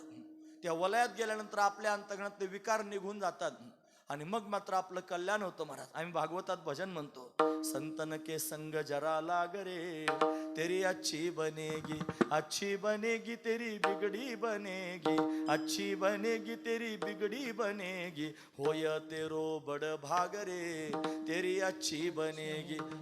ध्रुव जी की बन गई, प्रहलाद जी की बन गई, ध्रुव जी की बन गई, प्रहलाद जी की बन गई, होय तेरो बड़ भाग रे, तेरी अच्छी बने. तुझं पण कल्याण होईल ना बेड्या. संतांच्या संगतीला लाग, तरी अच्छी बनेगी. उदाहरणं दिले, ध्रुवाचं उदाहरण दिलं, प्रल्हादाचं उदाहरण दिलं. ते नारदांच्या संगतीत गेले, त्यांचं कल्याण झालं. आपण सुद्धा संतांच्या संगतीत जा, आपलं कल्याण झाल्याशिवाय राहणार नाही. हा राम कृपा करील महाराज. संतांच्या संगतीत गेल्यानंतर फार महत्वाचा विचार आहे. किती वेळापासून तेच सांगतो, संतांची संगती पाहिजे, संतांची संगती पाहिजे. कुत्रा झालं तरी चालेल. काय होईल संतांच्या संगतीत गेल्यावर? काय मिळेल संतांच्या संगतीत गेल्यानंतर? त्याचा विचार आहे ना. परमात्मा प्राप्त करून देतील. त्या परमात्म्याचं नाम ऐकायला भेटेल. त्यांच्या मुखातून त्यांचं उच्चिष्ट त्यांनी श्रवण करायला मिळेल. हा दिव्य असणारा भाव अंतःकरणात प्रगट होईल. जीवन कल्याण स्वरूपापर्यंत नेण्याकरिता, जीवनामध्ये कृतार्थ होण्याकरिता, कृतकृत्य अवस्था प्राप्त करून घेण्याकरिता जे लागतं ते संतांच्या संगतीत प्राप्त होईल. म्हणजे रामाचं नाम श्रवण करता येईल आणि त्यांचं उच्चिष्ट खाता येईल. तेथे राम नाम होईल श्रवण, तेथे राम नाम होईल श्रवण, तेथे राम नाम होईल श्रवण, तेथे राम नाम होईल श्रवण, तेथे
तेथे राम नाम होईल श्रवण, घडेल भोजन उच्छिष्टाचे. तिथं राम नामाचं श्रवण होईल. म्हणजे राम नामाचं श्रवण घडावं म्हणून कुत्रा होईन म्हणतात. तुम्ही ऐकतात ना सगळेजण. राम नामाचं श्रवण होईल हे फळ आहे संतांच्या संगतीचं, आणि त्याच्याकरिता कुत्रा होईन म्हणतात. एवढं राम नाम तर कुठे ऐकायला भेटेल? आपण सहज चालता चालता राम राम म्हणतो कोणाला सुद्धा. आता नाही म्हणत लोक राम राम. आता बदल झाला ना, सगळे फॉरवर्ड झाले, फार हुशार झाले महाराज. असे शहाजूक झाले, फार शहाजूक. त्याने डिग्र्या फिगऱ्या घेतल्या, 2-4 पुस्तकं शिकले, चांगले पॅकेज मिळायला लागले, 5 बोटं तुपात मस्तपैकी त्यांनी महाराज पगार फिगार चांगले भेटायला लागले, आणि धर्माला पार बावलट समजायला लागले. गंधावाले शेंडीवाले त्यांच्या दृष्टीने फारच वायाला गेलेले. अरे अरे अरे अरे, आमच्या वर्गातला एक मित्र मला फार दिवसाने भेटला, आणि मी असा बोवा झालो, आणि मला म्हणला तुझ्याकडून ही अपेक्षा नव्हती. मला का रे बाबा? तो म्हणला तू चांगला डॉक्टर झाला होता, असं वाटलं त्यांनी मोठं हॉस्पिटल तयार करशील, फार त्यांनी जास्त बेडचं हॉस्पिटल असेल, आमची सुविधाकारक, सगळ्या गावाला तुझ्याकडून काहीतरी उपयोग होईल, आणि तू इतका वायाला जाशील असं वाटलं होतं. म्हणजे मी कीर्तनकार धर्माचे वायाला गेलो त्याच्या दृष्टीने. का बरं असं झालं असेल? तू फार शहाजूक होता ना महाराज, काहीतरी शिकला जास्त, डिग्री प्राप्त करून घेतली. अरे डिग्र्या काय प्राप्त करता रे तुम्ही? तुमच्या डिग्र्या काय कामाच्या आहेत? फक्त पोट भरण्याकरिता डिग्र्या आहेत. याच्यापेक्षा काय जास्त करू शकता तुम्ही? तुमच्या डिग्र्या काय कामाच्या आहेत? फक्त पोट भरण्याकरिता आहेत, आणि पोट तर कुत्रे सुद्धा भरतात फिरून. तुम्ही डिग्र्या घेऊन पोट भरता, याच्यात काय कौतुक झालं? का तळतळलो मी? त्याचं कारण एवढं आहे, जास्त डिग्र्या घ्या, आता घेतलं त्याच्यापेक्षा जास्त घ्या, पण धर्माच्या विरोधात जायचं नाही, शास्त्राच्या विरोधात जायचं नाही, संतांच्या विरोधात जायचं नाही. अरे या डिग्र्यावाल्यांना आईबापाच्या पाया पडावं वाटत नाही रे. त्यांना वाटतं मी काहीतरी झालो, कसं काय वाकू आता? मग ते असं अरे वाक ना खाली, तुझं डोकं टेकव ना त्याच्या पायावर. त्याने तुला जन्म दिलाय, त्याने तुला लहानचं मोठं केलंय, तुझ्याकरिता जन्म आटवलाय त्यानं, आणि तुला पाया सुद्धा पडायची लाज वाटते का? तर तू सुटा बोटात आला आणि डिग्री घेतली म्हणून जाळ कर त्या डिग्रीचं तिकडं. तुला जर धर्म समजत नसेल तर असू द्या, जास्त तळतळू नाही, पण मरू द्या. तळतळू तर हे लोक म्हणतील परत असलं बोलू नका. नका बोलू. दरवर्षी मी तुमच्या समोर असं म्हणून जातो, तरी तुम्हाला बोलावताच परत. दरवर्षी तुम्ही साक्षीदार आहात. दरवर्षी म्हणतो नका बोलू, जा पुढच्या बारी, नाही बोलत चालेल, तरी तुम्ही बोलावताच मला परत, कारण मी खरं बोलतोय. वस्तुस्थिती आहे का? पोट भरण्याची विद्या कोणी शिकू शकतं? कुत्रे सुद्धा पोट भरतात फिरून, आपल्यापेक्षा जास्त गुटगुटीत असतात. नोकरीला नसतात, त्यांना काही पॅकेज नसतं, त्यांच्याकडे काही डिग्री नसते, पण असं जर समोरून आलं तर घडीवर असं वाटतं वाघच आला की काय. अशा त्यांनी मराठ डरकाळ्या फोडतात कुत्रे सुद्धा. आणि काय आपण कौतुक करतो? जर विद्याच प्राप्त करून घ्यायची असेल ना, तर पोट भरण्याची विद्या प्राप्त करून घेऊ नका, मुक्त होण्याची विद्या प्राप्त करून घ्या. या भवबंधनातून मुक्त होण्याकरिता अट्टहास करा. त्याच्याकरिता जर अट्टहास केला तर कल्याण होईल. सद्गुरु जोग महाराजांचं वर्णन ऐका. झुंज सोडवली, आणि कशाची? रेड्यांची झुंज सोडवली, आणि त्यांची मिरवणूक काढली. महाराज पहिलवान होते, 2 जण भाऊ, आणि गुलाल उधाळा जात होता, ढोल ताशे त्यांनी वाजत होते, प्रवचनकार प्रवचन करत होते, माईक नवीन आले होते. मग त्यांनी विचारलं, त्यांनी काय चाललंय बाहेर गाजा वाजा? म्हणले 2 पहिलवानांनी झुंज सोडवली. म्हणे कोणाची? रेड्यांची झुंज सोडवली. ते माईक मधून म्हणले, ते म्हणले रेड्यांची झुंज काय सोडवता? त्यांना म्हणावं काळाची झुंज सोडून दाखवा. विष्णुभाऊंनी ऐकलं महाराज जोग महाराजांनी, ते ऐकले, ते शब्द खाली उतरले. त्या बैलगाडीत होते, ढोल ताशे नगारे वाजवत होते, मिरवणूक चालली होती. तिथं गेले आतमध्ये महाराजांच्या समोर, म्हणले महाराज काय म्हणले? परत म्हणा. महाराजांना वाटलं आता पहिलवान आहे आडदांडगडी, आणि याला राग आला माझ्या बोलण्याचा, त्याच्यामुळे आला. ते म्हणले काय नाही, घाबरू नका. म्हणला महाराज मी तुम्हाला काही बाकीचं म्हणण्याकरिता आलो नाही, फक्त माझी विनंती आहे, तुम्ही परत एकदा मला सांगा तुम्ही काय म्हणले. ते म्हणले मी म्हणलो रेड्यांची काय झुंज सोडवता? काळाची झुंज सोडून दाखवा. एकच शब्द लागला महाराज, ही काळाची झुंज काय प्रकार आहे? ते म्हणले अरे आजपर्यंत आपण 4 खाणींमध्ये त्यांनी प्रवास करत आलो, 84 लाख योनींमध्ये प्रवास करत आलो, गाढव झालो, कुत्रा झालो, बैल झालो, मांजर झालो, काय काय नाही झालो ते सांगा. आणि हे सगळं फिरून फिरून माणसाच्या योनीला आलो. हे माणसाचं शरीर असं आहे, हे फिरणं बंद करण्याकरिता आहे. तैसे येण्याची शरीरे, शरीरा येणे सरे, किंबहुना येर झारे चिरा पडे. म्हणून ह्याच माणसाच्या जन्मामध्ये जन्म मरणाची परंपरा संपवता येते. त्याच्याकरिता अट्टहास केला पाहिजे. सांगा म्हणले कशी काय संपवू? मग म्हणले ज्ञानोबरायांना शरण जा. ज्ञानोबरायांची शरणागती केली. ज्ञानोबराय प्रसन्न झाले, प्रगट झाले, जोग महाराजांवर कृपा केली. म्हणून तर परमार्थाचं एवढं वैभव आपल्या सगळ्यांना पाहायला मिळालं. विशेष आहे की नाही महाराज? म्हणून झुंज जर सोडवायची तर काळाची सोडवा. तसं विद्या जर प्राप्त करून घ्यायची असेल तर पोट भरायची विद्या काय प्राप्त करून घेता? अरे मुक्त होण्याची विद्या प्राप्त करून घ्या. फार महत्वाची विद्या आहे महाराज. मोक्ष प्राप्त करण्याकरिता अट्टहास करा. हा, तो मोक्ष जर कोण प्राप्त करून देईन, हा तो परमात्मा जर कोण प्राप्त करून देईल तर फक्त संत प्राप्त करून देऊ शकतात. म्हणून संतांच्या संगतीत गेलं पाहिजे, त्यांच्या संगतीत राहिलं पाहिजे, कोणत्याही रीतीनं राहिलं पाहिजे. काय होईल तिथं गेल्यानं? म्हणे मग राम नाम होईल श्रवण. म्हणजे राम राम तर कोणी म्हणतं, हा याच्यावर मुद्दा बाजूला गेला होता. आता लोक राम राम म्हणत नाहीत. मला सकाळी सकाळी भेटले की गुड मॉर्निंग म्हणतात, हा दुपारी भेटले की गुड आफ्टरनून म्हणतात, संध्याकाळ झाली की गुड इव्हिनिंग म्हणतात, रात्री भेटले की गुड नाईट म्हणतात. हे असं म्हणतात, पण राम राम कोणी म्हणत नाही महाराज. त्यांना लाज वाटते राम राम म्हणायच्या. फॉरवर्ड झाले ना महाराज ते, त्याच्यामुळे त्यांना जमत नाही ते. म्हणून राम तर कुठेही ऐकायला मिळतं. मग कुठेही जर राम राम ऐकायला मिळतं, मग कुत्रा होण्याची काय गरज आहे? महत्वाचा विचार आहे महाराज. मग ऐका लक्षपूर्वक. कोणी राम राम म्हणतं याच्यात फरक आहे, आणि संतांच्या मुखातून राम प्राप्त होणं याच्यात फरक आहे महाराज. कबीर महाराज काशी क्षेत्रात राहत होते. बनारस, वाराणसी, त्या काशी क्षेत्रात राहत होते. आणि कबीर महाराजांना परमार्थाचं महत्व कळालं. मोमीन समाजात जन्माला आले होते, मुस्लिम समाजात जन्माला आले होते. आणि भगवंताचं नाम त्यांनी, त्याचं महात्म्य कळालं. आणि ते प्राप्त करून घेण्याकरिता अट्टहास रामानंद स्वामींकडे गेले. आणि रामानंदांच्या समोर त्यांनी महाराज विनंती करायला लागले, महाराज मला अनुग्रह द्या, तुमच्या मुखातून मला भगवंताचं नाम त्यांनी श्रवण करायचंय, माझ्यावर कृपा करा, मला तुम्ही भगवंताचं नाम सांगा. ते म्हणजे तुझा समाज तुला जगू द्यायचा नाही, मारून टाकतील सगळे लोक, असं करू नकोस. नाही म्हणले महाराज काही झालं तरी चालेल, तुम्ही मला भगवंताचं नाम त्यांनी द्या. ते म्हणले देणार नाही. कबीर महाराजांनी युक्ती केली महाराज. ते म्हणले हे रामानंद स्वामी रोज भगवान शंकराच्या दर्शनाला जातात, विश्वनाथाच्या, काशी विश्वनाथ. ते दर्शनाला आतमध्ये गेले की आपण तिथं जायचं आणि काय करायचं? रामानंद स्वामी दर्शन करण्याकरिता आतमध्ये गेले. आणि कबीर महाराज त्या मंदिराचा जो उंबरठा आहे ना, त्या उंबरठ्याच्या बाहेरच्या बाजूला आणि त्याच्या समोर आडवे झोपले आणि उताने झोपले. आडवे त्यांनी महाराज झोपून उताने झोपले. अंधार होता, पहाटच्या वेळेला ते दर्शनाला गेले होते. तुम्ही ऐकतात ना सर्वजण? महत्वाचा मुद्दा सांगतो. ते दर्शन घेऊन परत आले आणि उंबऱ्याच्या बाहेर त्यांनी पाय टाकला. जसाच पाय टाकला तसा कबीर महाराजांच्या छातीवरच पाय पडला महाराज.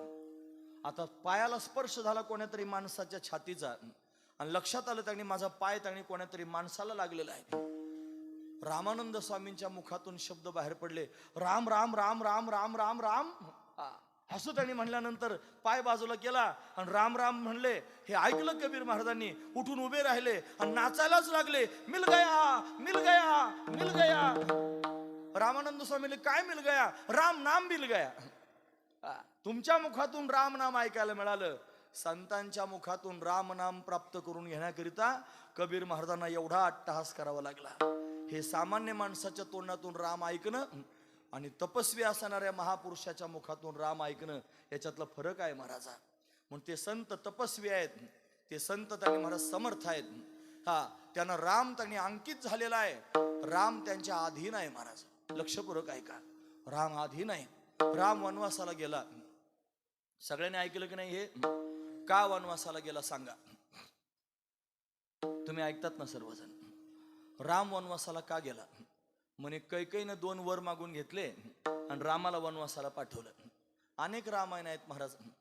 वाल्मिकी रामायण आहे, त्याच्यानंतर त्यांनी तुलसी रामायण आहे, महाराष्ट्रातलं भावार्थ रामायण आहे, आनंद रामायण आहे, अध्यात्म रामायण आहे, चंपू रामायण आहे. रामायणाची नावं आहेत महाराज. असे अनेक रामायण आहेत. एका रामायणात असं वर्णन आहे, लक्षपूर्वक ऐका.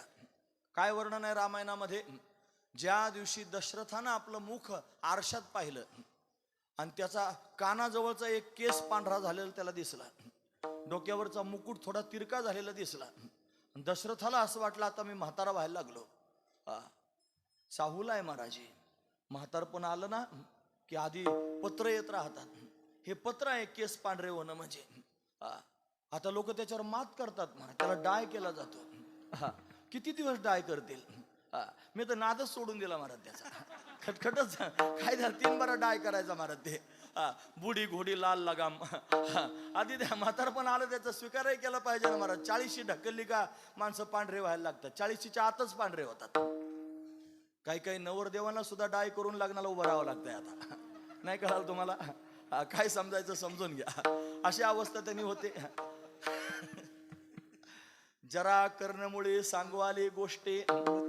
कानाच्या जवळचा केस पांढरा होतो म्हणजे म्हातारपण म्हणजे जरा. कर्णमुळी कानाजवळ त्यांनी सांगाले ते आता तू आवरून घे. तुझं म्हातारपण जवळ आलेलं आहे. लोक आवरीत नाहीत महाराज त्याला. त्याला त्यांनी महाराज लिपण्याचा प्रयत्न करतात. किती दिवस लिपाल, किती दिवस लिपाल. पार वय गेलं तरी म्हातारी लिपस्टिक लावून येते. तिला त्यांनी महाराज असं वाटतं आता मी कशी सुंदर दिसू. तिची अशी अवस्था त्यांनी होते. म्हणजे 75 वर्षाचं वय झालं आणि मेकअप करण्याचा छंद मनात आहे. स्वीकारलं पाहिजे ना, काही गोष्टी स्वीकारण्याच्या असतात महाराज. स्वीकार फार महत्वाचा. राग मानू नका. माझं म्हणण्याचं तात्पर्य एवढंच आहे की आपण स्वीकारत नाहीत आणि काळ झपाट्यानं पळाल्याशिवाय राहत नाही. म्हणून काळाला पण स्वीकारा ना महाराज तुम्ही. आमच्या स्वामीजीने आम्हाला स्वीकारायला शिकवलं. ते म्हणले जगाचा स्वीकार करा. ते म्हणले त्यांनी महाराज सगळ्या लोकांच्या स्वभावाचा स्वीकार करा. ते म्हणले मृत्यूचा स्वीकार करा. एक दिवशी मृत्यू येणार आहे महाराज. तुम्हाला विचारून येत नाही, स्वीकार केला पाहिजे. सावधान, लक्षपूर्वक ऐका. म्हणून या सगळ्या गोष्टी त्यांनी आपल्याला सांगण्याकरिता आहेत. माझ्या डोळ्याला दिसायला कमी झालं, मी चष्मा लावला. लिपायचा प्रयत्न आहे. माझ्या कानाला ऐकायचं कमी झालं, मी कानामध्ये मशीन घालायला लागलो. हा लिपण्याचा प्रकार आहे. किती दिवस लिपणार आहात. लिपलं जात नाही. दशरथाने लिपलंच नाही. तो म्हणला मी म्हातारा झालेलोच, आता काय प्रश्न आहे. रामाला राज्य दिलं पाहिजे म्हणून रामाचा राज्याभिषेक करायचं ठरलं आणि रामाच्या कानावर बातमी गेली राज्याभिषेक होणार आहे.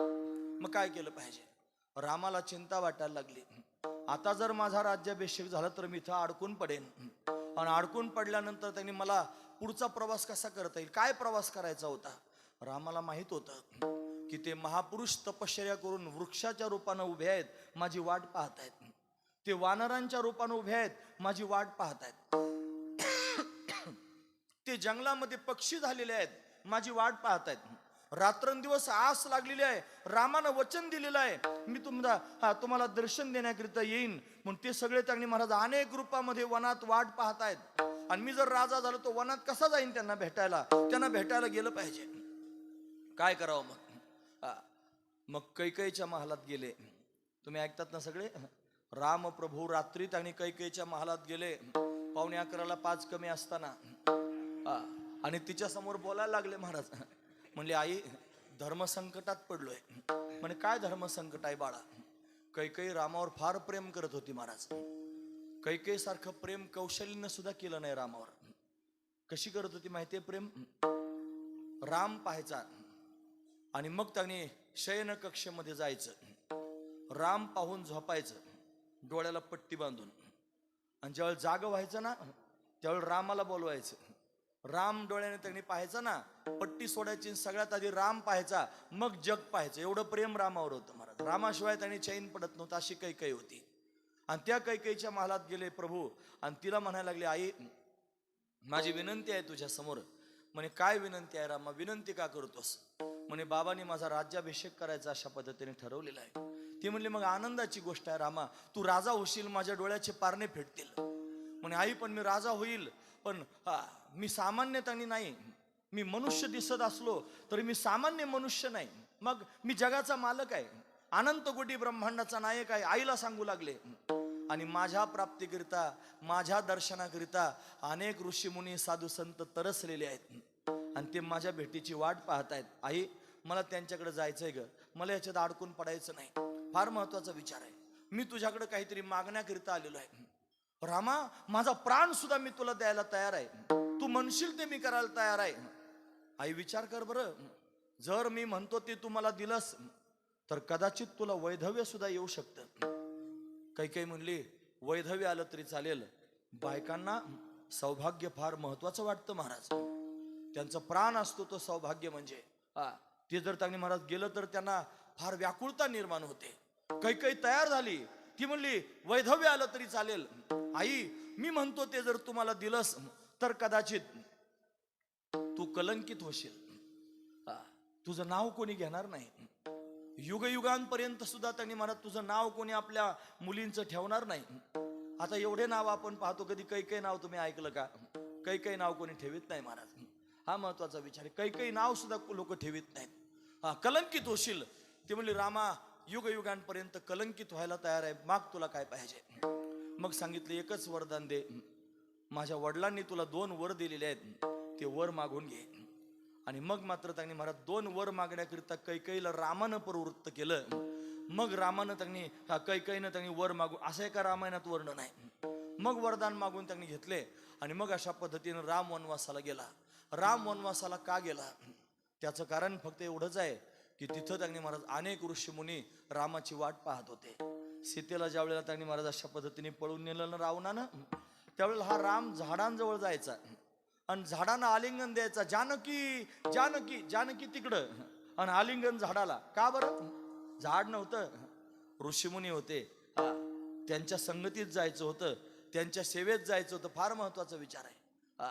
हा राम भारद्वाज ऋषींच्या आश्रमात गेला, हा राम अगस्ती ऋषींच्या आश्रमात गेला, हा राम वाल्मिक ऋषींच्या आश्रमात गेला, हा राम शरभंग ऋषींना अशा पद्धतीने जाऊन भेटला, हा राम एवढ्या ऋषीमुनींना भेटण्याकरिता गेला, हा विश्वामित्राच्या सानिध्यात अशा पद्धतीने राहिला. का राहिला?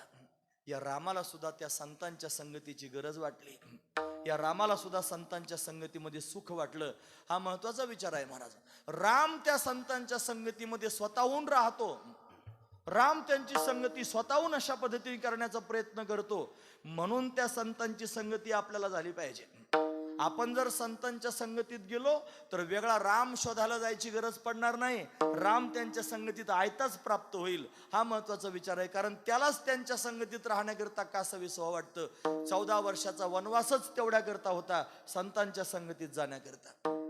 आणि म्हणून त्यांनी महाराज हा राम संतांजवळ कायमस्वरूपी राहतो आणि तो कायमस्वरूपी त्यांच्या बरोबर आहे, म्हणून त्यांच्या मुखातून कायम प्रगट होतो. जे अंतकरणात बसलेलं असतं ना तेच आपोआप तोंडातून बाहेर पडतं महाराज. मनी वसे ते स्वप्ने दिसे, असं आपण म्हणतो की नाही. अंतरेचे धावे स्वभावे बाहेरे धरित आहे परी आवरेना. अंतरीचं बाहेर त्यांनी महाराज प्रगट होतं. मग अंतकरणात जर राम साचवलेला असेल तर तोंडातून काय बाहेर पडेल?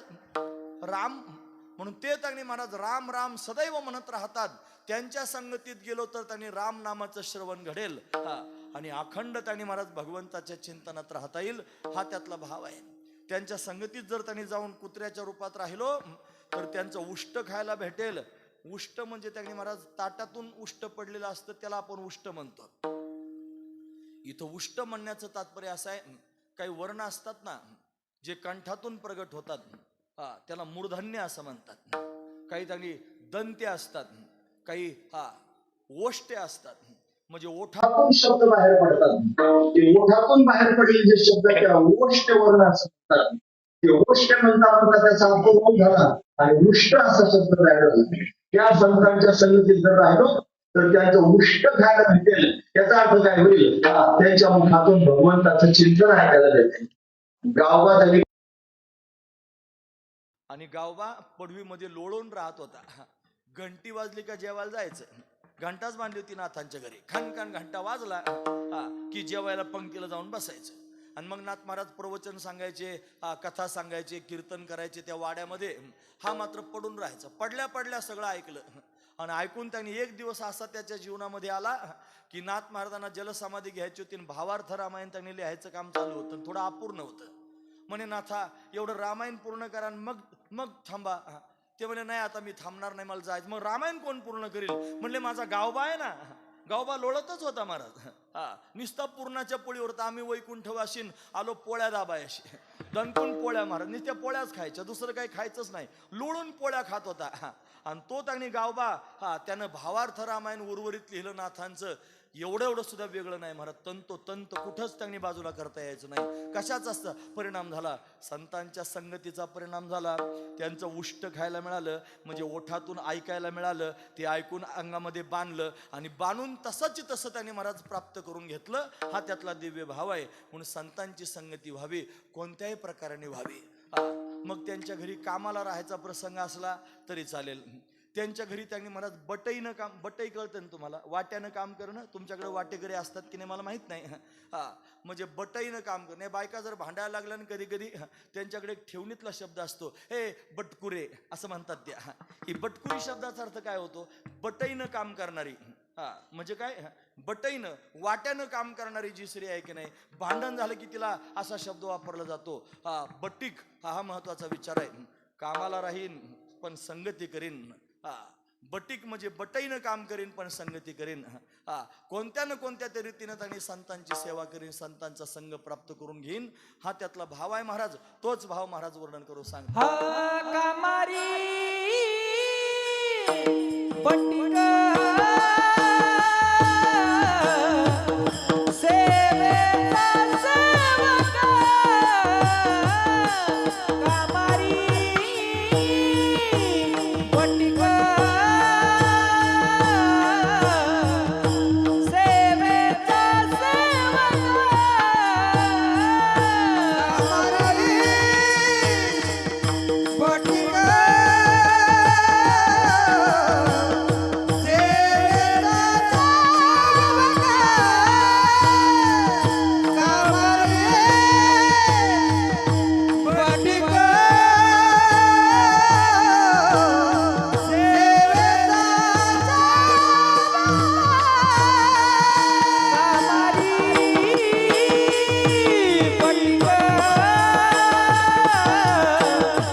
कामारी बटीक सेवेचा सेवक दीनपणे रंक तेथे भले.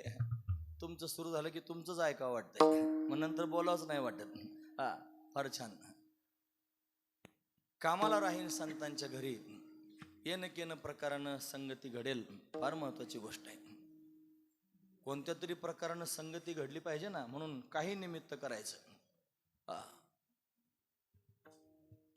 वाट्यानं त्यांचं शेतकरीन, त्यांची सेवा करण्याकरिता त्यांच्या संगतीत राहीन. त्यांची सेवा घडावी म्हणून संतांची सेवा करण्याकरिता कोणत्याही टोकाला गेले महाराज महात्मे, कोणत्याही टोकाला गेले.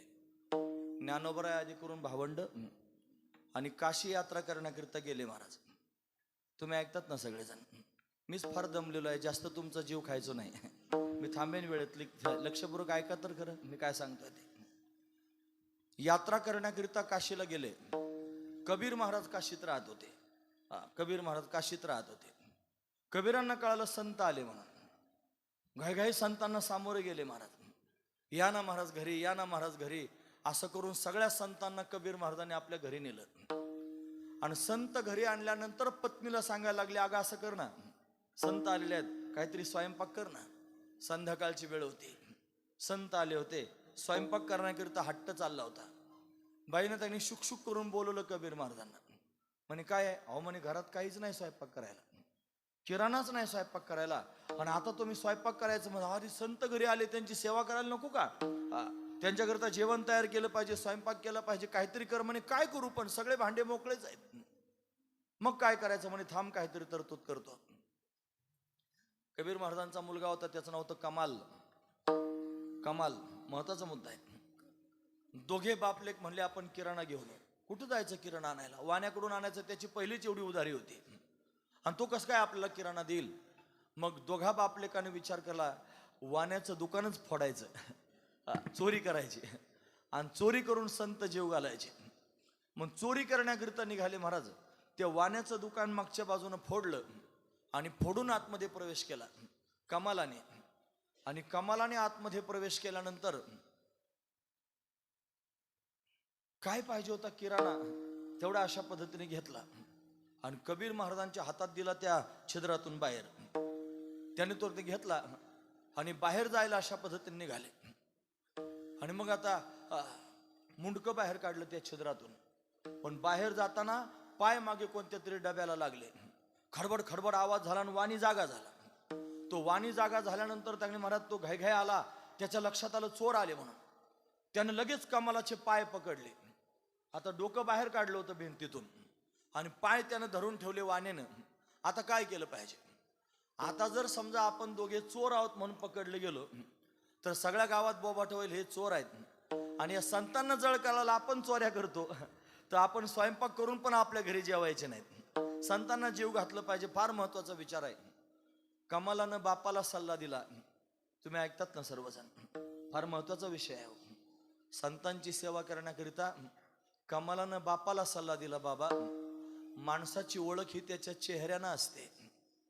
त्याचं मुख पाहून माणसं, त्याने हात पाय पाहून माणसं ओळखू येत नाहीत. तोंड पाहिलं की माणूस ओळखू येतो, मुख पाहिल्यानं त्याचा परिचय असतो. मी चोर आहे, तुम्ही चोर आहात, हे कधी कळेल? जेव्हा आपलं तोंड पाहिलं जाईल त्यावेळेला. असं करा ना, संत उपाशी जातील. माझं म्हणणं ऐका, तुम्ही काय करा, माझं मुंडकं कापून टाका आणि किराणा घेऊन घरी जा आणि संतांना जीव घाला.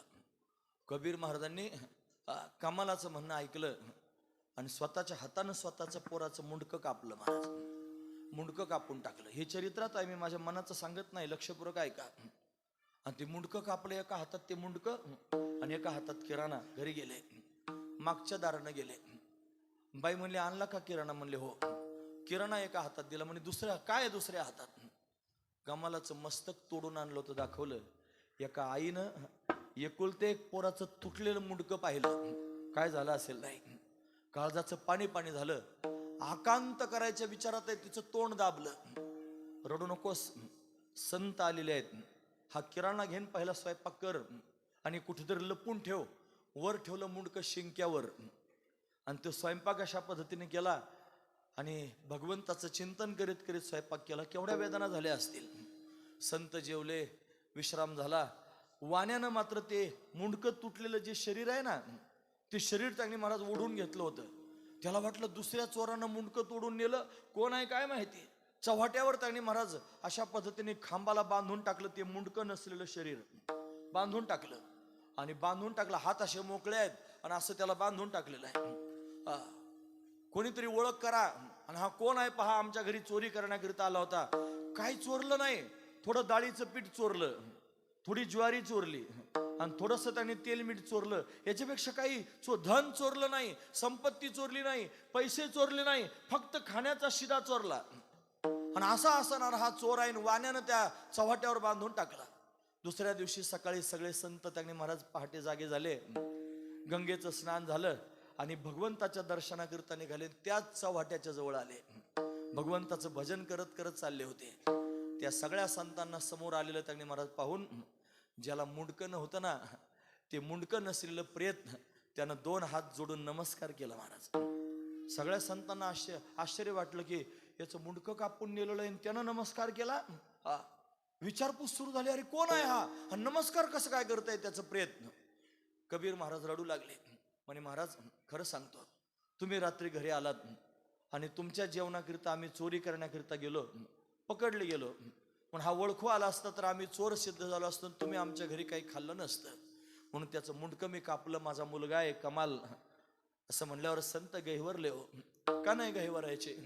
अरे संतांना जीव घालण्याकरता स्वतःचं पोरग मारून टाकलं, काय काय भाव असेल नाही, काय काय उच्च असणारी स्थिती आहे. मुंडकच कापून टाकलं. ज्ञानोबा म्हणले कुठं आहे त्याचं मस्तक? म्हणले घरी आहे, घेऊन या. ते मस्तक आणलं, ज्ञानोबरायांच्या हातात दिलं आणि ज्ञानोबरायांनी सगळ्या लोकांच्या समोर पाहता पाहता ते धडावर ठेवलं आणि कमाल जिवंत झाला महाराज. कमालाने शिर खंडोनी आपुले, संत मानवले जगितया. स्वतःचं मस्तक कापून दिलं संतांच्या सेवेकरिता. अरे कामारी होणं, बटीक होणं, सेवेचा सेवक होणं, याच्यापेक्षा मुंडकं कापून देणं किती मोठी गोष्ट आहे संतांच्या सेवेकरिता. का एवढं करतात? त्याचं कारण हा राम त्यांच्या संगतीत राहतो. म्हणून त्यांच्या संगतीत जर गेलं तर सर्व सुखनाम परमात्मा प्राप्त होतो आणि तो पंगतीत त्यांच्या बसल्यानंतर त्याचा लाभ होतो. महाराज अभंगाच्या शेवटी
तुका म्हणे सर्व सुख त्या संगती, घडेल पंगती संतांची. त्या संतांच्या पंगतीत जाऊन बसलं की सर्व सुख प्राप्त होईल. सर्व सुख म्हणजे परमात्मा. यवै भूमा तत्सुखम नाल्पे सुखमस्ती श्रुती म्हणते. भूमा म्हणजे ब्रह्म आणि ब्रह्मच सुखरूप आहे. मग त्या संतांच्या संगतीत गेलं म्हणजे सर्व सुख प्राप्त होईल, म्हणजे परमात्मा प्राप्त होईल. आपला उपक्रम काय होता? ज्याला परमात्मा प्राप्त करून घ्यायचा त्याच्या जीवाची तळमळ होते. मग त्यानं काय केलं पाहिजे? त्यानं संतांच्या संगतीत गेलं पाहिजे. मग संतांच्या संगतीत गेल्यावर काय होईल? त्यांना सर्व सुखाची प्राप्ती होईल, म्हणजे परमात्म्याची प्राप्ती होईल. अशा पद्धतीने राम जर प्राप्त करून घ्यायचा असेल तर संतांच्या माध्यमातून प्राप्त होतो. त्यांची शरणागती केली पाहिजे, हा त्यातला भाव आहे. म्हणून तो आपल्या अंतःकरणात आपण धारण करावा आणि संत संगतीकरिता अट्टाहास करावा. कोण आहेत असे संत की ज्यांच्या संगतीत गेल्यानंतर सर्व सुख परमात्मा प्राप्त होतं? सांगू? हे ज्ञानेश्वर माऊली ज्ञानराज महाराज ज्ञानेश्वर माऊली ज्ञानराज ज्ञानेश्वर माऊली ज्ञानराज महाराज ज्ञानेश्वर माऊली ज्ञानराज ज्ञानेश्वर माऊली महाराज ज्ञानेश्वर माऊली ज्ञानराज ज्ञानेश्वर माऊली हे आद्य जगद्गुरु शंकराचार्य ज्ञानोबा तुकाराम आद्य जगद्गुरु शंकराचार्य ज्ञानोबा तुकाराम आद्य जगद्गुरु शंकराचार्य ज्ञानोबा तुकाराम आद्य जगद्गुरु शंकराचार्य ज्ञानोबा शुक सनकादिक नारद तुंबर ज्ञानोबा तुकाराम आद्य जगद्गुरु शंकराचार्य ज्ञानोबा तुकाराम शुक सनकादिक नारद तुंबर ज्ञानोबा तुकाराम आद्य जगद्गुरु